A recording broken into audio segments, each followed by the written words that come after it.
Hey, welcome back to another episode of Showcase. This one is another unscripted one because I felt like it. Today we're going to be taking a look at some really odd PC peripherals, because peripherals, some of them make sense. Like, there was a pinball sort of controller that was released that you would plug in through USB ports to your PC and you play pinball games with it. That, cumbersome as it is, makes sense.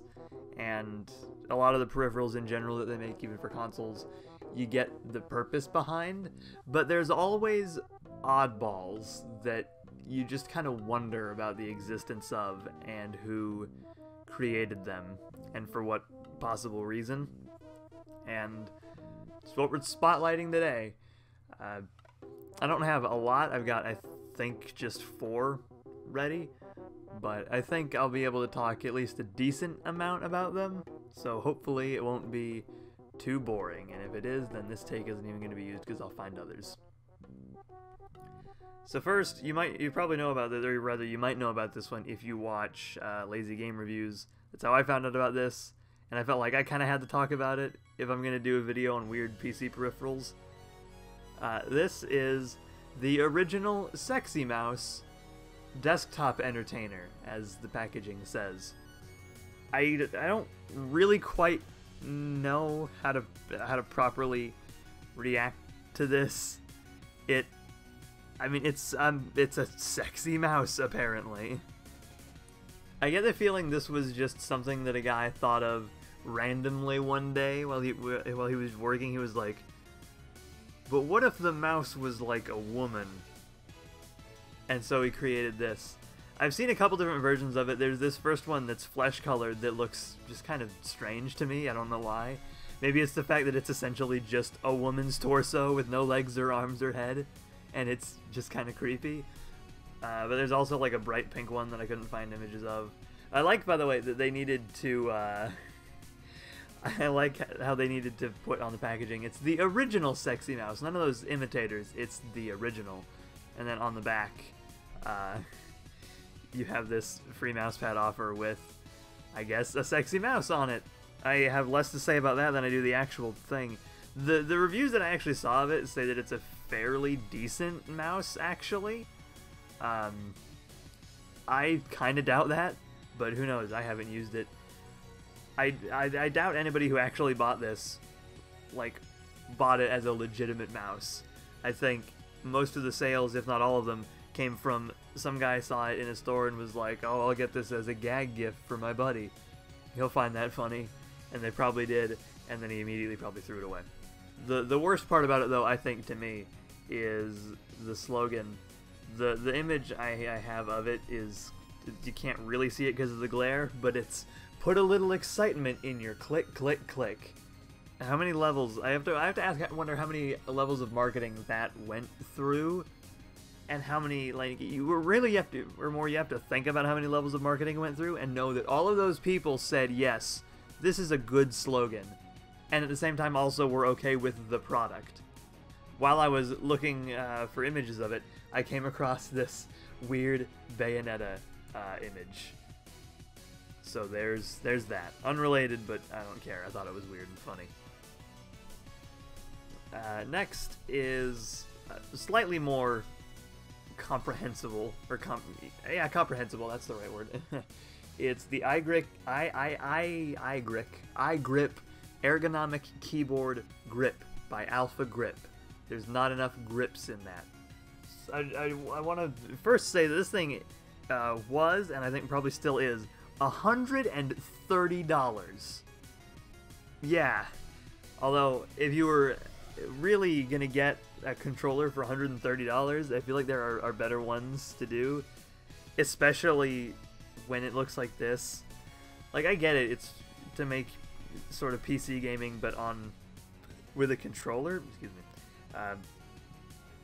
But I don't really get the purpose, because the thing with PC gamers is most of them will not want to use a controller because they will insist that a PC, like a keyboard and mouse, controls better, and it does. You have better range of motion when it comes to, like, FPS games. But generally, the market you're trying to sell this to is not going to buy it, and does not look awkward. It doesn't look comfortable to use. The reviews I found said that it was fine. It takes some getting used to, especially if you've been using a keyboard forever, but apparently it's fine. Personally, though, I think it looks really cumbersome. It could be good, who knows? I don't actually have one in my hands to use it, but it just doesn't look right. Unfortunately, if you were wanting to buy it, it's not available on Amazon right now. I guess it's sold like hotcakes, but you can't buy it on there. You might be able to buy it from their website, which hasn't been updated since 2008, but is still around, and it's a really 90s kind of website. It looks, it's really outdated. I think even for a website that was updated as recently as 2008, it looks really old. Also, I should point out that in my script, not script, but I have notes for just things I wanted to talk about. The note I mentioned that I think I wanted to write that the website is amazingly 90s, but somehow I typed Wangly, W-A-A-N-G-L-Y. It's Wangly 90s, this here website. Significantly less images for this one. This is the OCZ. I keep trying to say OZC because that's a totally different thing. The OCZ Neural Impulse Actuator. That name sounds like a gadget straight out of Star Trek. Basically, the way this works is it's a controller that you put it on your head, and I guess you connect the rectangle bit to your computer with like a USB or something, and it reads your facial expressions to control the game. Description of it I found described that as, instead of pressing a button to throw a grenade at an enemy, you do it by like scowling at them. And a description like that makes it sound incredibly hilarious to watch somebody use. I would love to see it. This also, what I saw, got pretty decent reviews, but there was this weird gimmick thing in the early to mid 2000s about things controlled with your brain, and basically none of them worked, so I'm skeptical about this thing's actual usability as well. I also feel like you would look like a total dork wearing it, let alone actually using it, but that's why it would be fun to watch other people do it, because you're not the one that looks like an asshole. Finally, we have my favorite out of all of these. This is the Safe Type Ergonomic Keyboard.